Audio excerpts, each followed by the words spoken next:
Hello friends, मैं Vijendra Narsinghani IMT mobile repairing institute से। जैसे कि आज हमारे पास ये सेट आया हुआ है, सैमसंग का J120G मॉडल है और ये सेट चार्जिंग नहीं ले रहा है।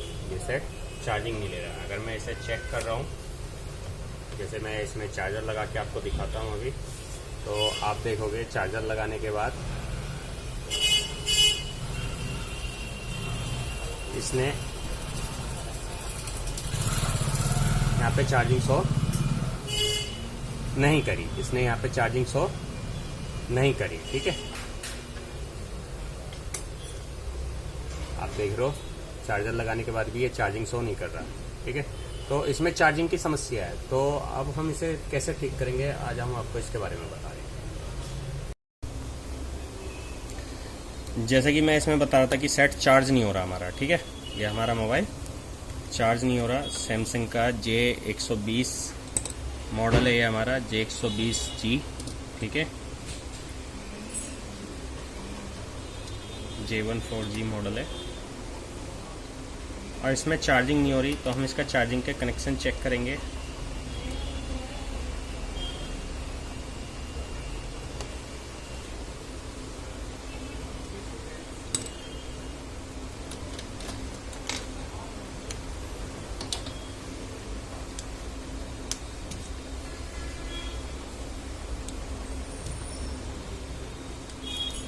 ये हमने सेट खोल लिया।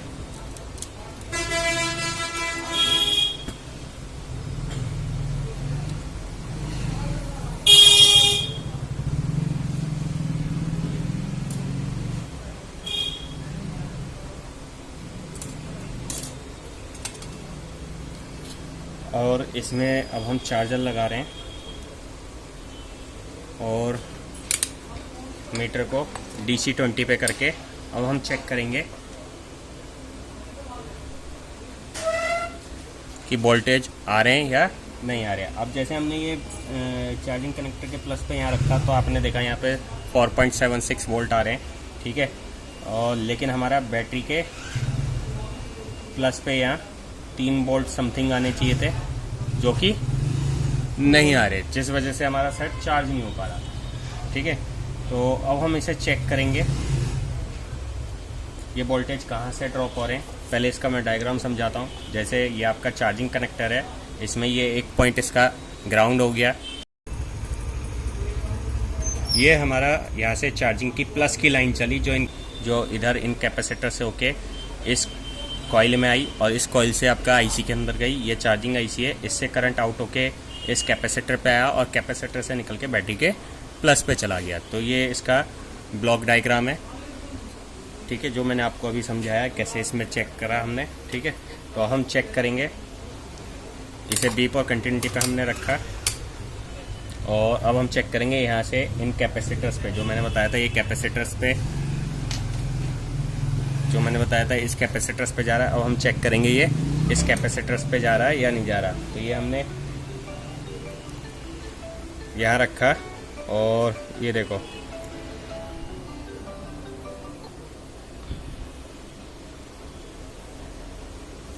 यहाँ कैपेसिटर्स पे हमने चेक करा,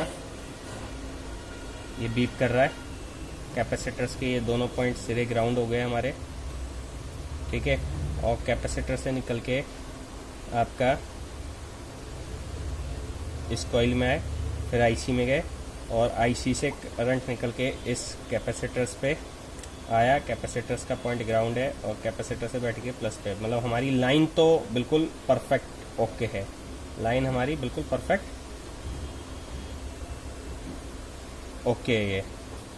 ठीक है, अब इसमें ये चार्जिंग सेक्शन में ये एक डायोड भी लगा हुआ है और हम देख रहे हैं ये हमारा डायोड जो है शॉर्ट हो रहा है। ये हमारा डायोड शॉर्ट हो रहा है। ठीक है, इसे अगर आप चेक करोगे, जो ये डायोड लगा हुआ है ये हमारी चार्जिंग लाइन में ही है और ये हमारा बीप कर रहा है। ये हमारा बीप कर रहा है, जबकि ये डायोड बीप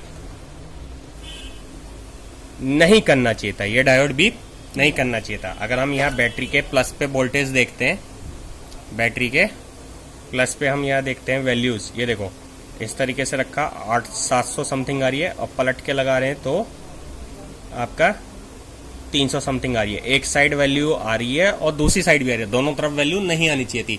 मतलब ये हमारा हाफ सॉर्टिंग है, ये हमारा हाफ सॉर्टिंग है, ठीक है। वन साइड वैल्यू आनी चाहिए थी, वन साइड नहीं आनी चाहिए थी, ठीक है। तो अब हमने ये फाइंड करा कि हमारे चार्जिंग सेक्शन में ये एक डायोड लगा हुआ था जो चार्जिंग आईसी के पास में लगा हुआ, और ये फुल शॉर्ट हो रहा है, ये फुल शॉर्ट हो रहा है। तो अब हम इस डायोड को रिप्लेस करेंगे, इस डायोड को सबसे पहले रिप्लेस करेंगे, उसके बाद चेक करते हैं ये हमारा ओके हुआ या नहीं हुआ। जैसा कि हमने देखा ये हमारा डायोड शॉर्ट था, तो हम इस डायोड को अब रिप्लेस करके देखेंगे, ठीक है। उसके बाद चेक करेंगे।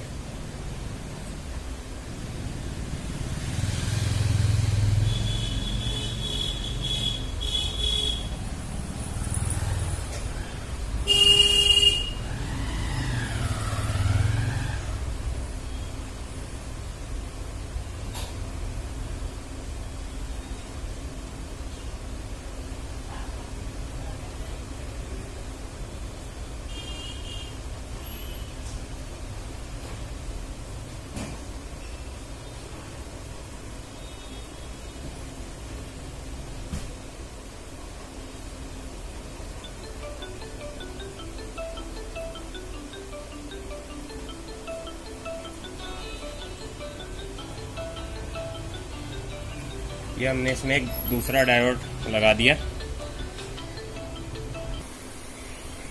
तो ये हमने अब डायोड रिप्लेस कर दिया। यहाँ पे हमें इस डायोड में शॉर्टिंग मिली थी,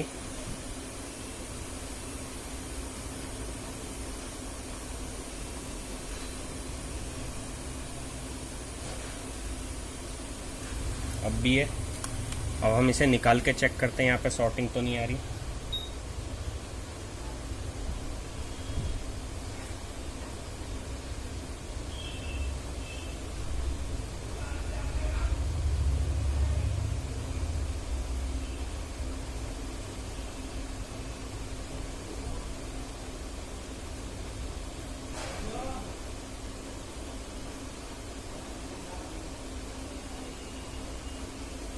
आपने तो अभी चेंज करा था, ये अभी तो लगाया मैंने कभी।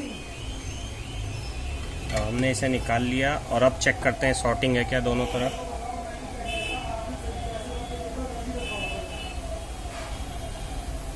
अब भी शॉर्टिंग आ रही है। हमारे को इस सेक्शन में ये चार्जिंग आईसी के आसपास जो है हमें शॉर्टिंग मिल रही है ना, शॉर्टिंग है, ठीक है। तो ये शॉर्टिंग हमारी अब आईसी से है या किसी पार्ट से है, हमें ये समझना है।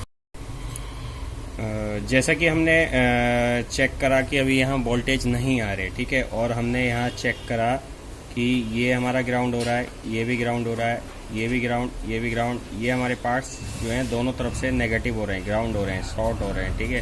तो अब हम क्या करेंगे, हम सबसे पहले इस आईसी को निकाल के चेक करेंगे। इस आईसी को निकालने के बाद हम इसे चेक करेंगे कि हमारा शॉर्टिंग जाती है, जो आसपास के पार्ट्स शॉर्ट आ रहे हैं उसकी शॉर्टिंग जाती है या नहीं जाती है, सबसे पहले हम ये देखेंगे।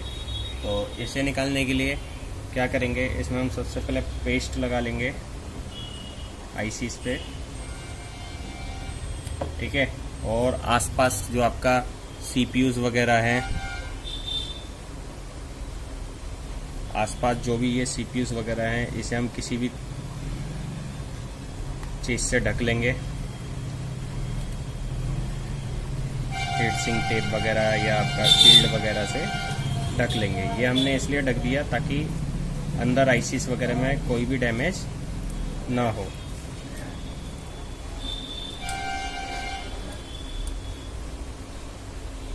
इस तरीके से इसे हमने कवर कर लेना है।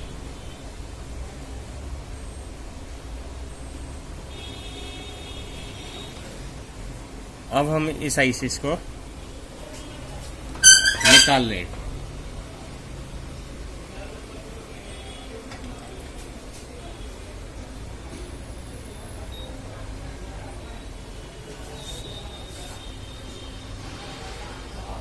ये आपका चार्जिंग आईसी है जिसे हम अभी निकाल लें।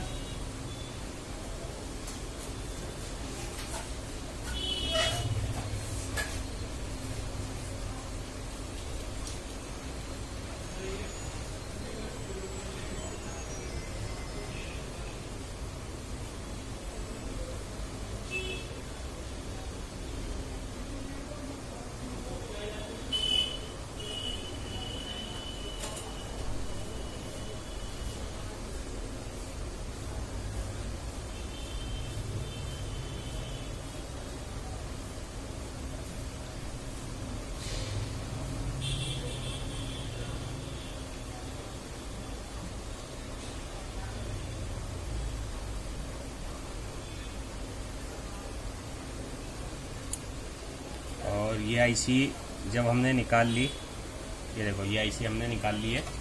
अब हम चेक करेंगे यहाँ पे सॉर्टिंग ख़त्म हुई या नहीं हुई। तो वही इसे हमने नेगेटिव पे रखा है। और अगर अब हम यहाँ देखेंगे तो ये हमारा सॉर्टिंग जो चार्जिंग आईसी के पास के पार्ट्सों में आ रही थी ये ख़त्म हो गई। मतलब हमारा इस आईसी में फॉल्ट था, इस आईसी में हमारा फॉल्ट था। जैसे कि हमने ये आईसी निकाली तो आसपास के पार्ट्सों की सॉर्टिंग चली गई। अब हम इसमें एक नई आईसी लगा रहे हैं। आईसीस मेरे पास अवेलेबल है तो मैं इसे अब लगा रहा हूँ इसे। और ये देखो ये आईसी हमने यहाँ सेट करनी है।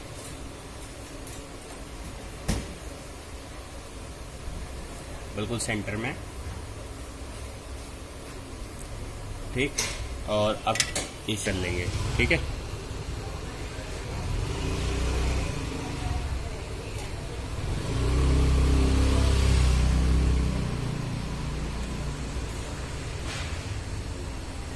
अब हम इस आईसी को हीट कर रहे हैं।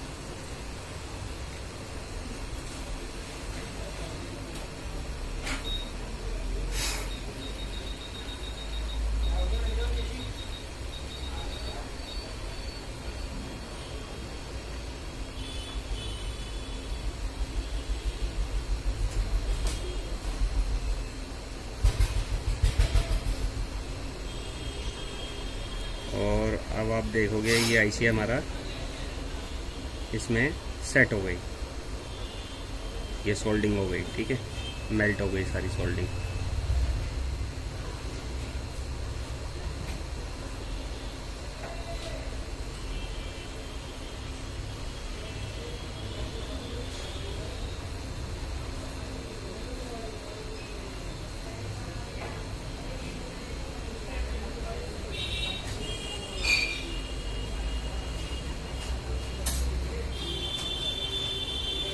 इससे आईसी को हमने हल्का सा सेक कर लिया।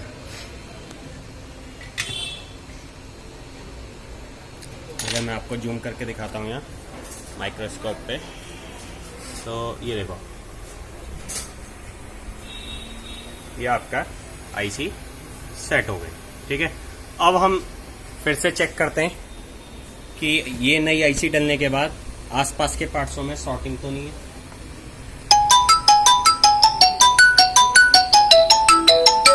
हम फिर से चेक करते हैं आसपास के जो पार्ट्स थे, जैसे हम सॉर्टिंग चेक कर रहे थे। तो यहाँ देखो ये हमारा ग्राउंड मिल रहा था,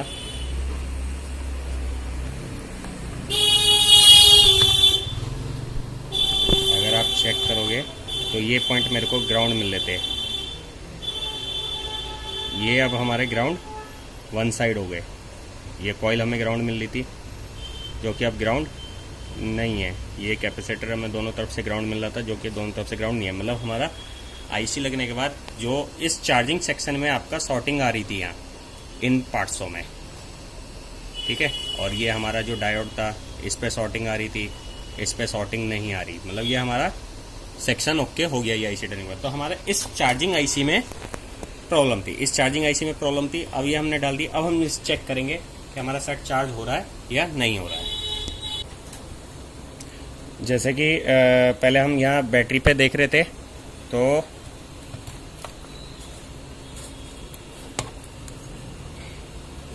वोल्टेज नहीं आ रहे थे, हमारे वोल्टेज नहीं आ रहे थे। अब हम चार्जिंग आईसी डालने के बाद अब हम चेक करेंगे वोल्टेज आ रहे हैं या नहीं आ रहे, ठीक है।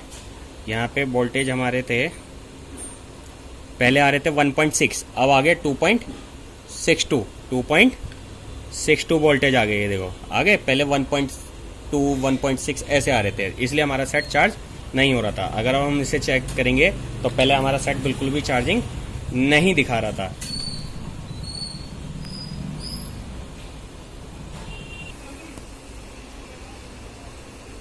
ये हमने डिस्प्ले कनेक्ट कर ली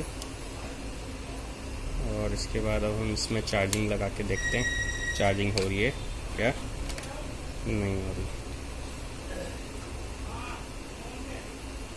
अगर आप देखोगे यहाँ पे अब चार्जिंग आ गई, पहले इस सेट में बिल्कुल भी चार्जिंग नहीं आ रही थी, वोल्टेज कम आ रहे थे, ठीक है। और ये हमारा सेट चार्ज होना स्टार्ट हो गया। तो इस तरीके से आप किसी भी सैमसंग के सेट की चार्जिंग को सही कर सकते हैं अगर आपके पास चार्जिंग आईसीज अवेलेबल हो। जैसा कि अभी हमने आपको बताया सैमसंग का J120 मॉडल हमारे पास आया था, उसमें चार्जिंग की प्रॉब्लम थी। तो चार्जिंग आईसी के आसपास के जो पार्ट्स थे, कैपेसिटर, रेजिस्टेंस, डायोड वगैरह, वो शॉर्ट हो रहे थे। और जो कि ये शॉर्टिंग आपका हमें आईसी से मिली, हमने उस आईसी को रिप्लेस करा। रिप्लेस करने के बाद हमारा सेट ओके हो गया। जैसे कि आप देख रहे होंगे कि आपका सेट है, और इसमें जैसे ही मैं चार्जिंग लगा रहा हूँ तो यहाँ पे चार्जिंग शो करने लगा सेट हमारा, ठीक।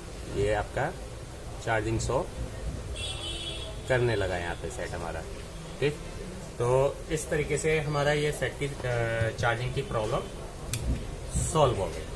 तो इसी तरीके से आप कैसे सेट्स के आईसीस वगैरह निकाल डाल सकते हैं, फॉल्ट वगैरह फाइंडिंग कैसे करते हैं, ट्रेसिंग्स कैसे करते हैं, जंपर्स वगैरह लगा के कैसे सेट ओके करते हैं, ये सब चीज़ें बताई जाएगी हार्डवेयर के अंदर। इसके अंदर आपका सेगमेंटिक डायग्राम कैसे रीड करे जाते हैं वो फुल तरीके से इसके अंदर समझाया जाता है। और सॉफ्टवेयर के अंदर आपका मोबाइल के लॉक्स कैसे तोड़ते हैं, फ्लैश कैसे करते हैं, अपग्रेड कैसे करते हैं, FRP लॉक वगैरह कैसे तोड़ते हैं, प्लस जो अभी आपका eMMC साइसिस चल रही है उनकी प्रोग्रामिंग कैसे करते हैं, वो सब चीज़ें भी आपको इसके अंदर सिखाई जाती है। नॉर्मली क्या होता है, अगर आप कहीं से भी मोबाइल का काम सीखते हैं, अगर आप कहीं से भी मोबाइल का काम सीखते हैं तो आपका 60 से 70 हज़ार रुपये फीस ली जाती है। मतलब 20 से 25 हज़ार आपका हार्डवेयर के लेते हैं, 15 से 20 हज़ार आपका सॉफ्टवेयर के लेते हैं, और 25 आपका लगभग 20-25 हज़ार रुपये eMMC प्रोग्रामिंग के लेते हैं। प्लस आपका OCA मशीन के भी चार्ज अलग से ली जाते हैं। मतलब 60 से 70 हज़ार रुपये चार्ज किया जा रहा है नॉर्मली हमारे यहाँ इस कंप्लीट कोर्स के, जिसमें आपका mobile hardware, software plus eMMC plus आपका OCA मशीन, कंप्लीट कोर्स के 8 हज़ार रुपये ली जाते हैं। फुल डे की क्लास होती है, सुबह 9 से शाम 7 बजे तक। दिन में डेली 10 घंटे की क्लास होगी, जिससे कि आपका 1 मंथ के अंदर कोर्स कंप्लीट हो जाएगा और टोटल 8 हज़ार रुपये फीस लगेगी। और रहने के लिए अगर आप बाहर से आते हैं तो रहने के लिए यहाँ मार्केट्स में रूम्स अवेलेबल होते हैं, जो कि आपका 2,000 रुपये में 1 महीने के लिए मिलता है। तो आपको कोई समस्या यहाँ रहने की भी नहीं होगी। तो वो सब चीज़ें हम यहाँ बुक कर देंगे आपके लिए। तो complete hardware, software plus eMMC plus OCA total मिला के आपका 8 हज़ार रुपये फीस है, जो कि आपको पूरे हिंदुस्तान में कहीं भी नहीं मिलेगा।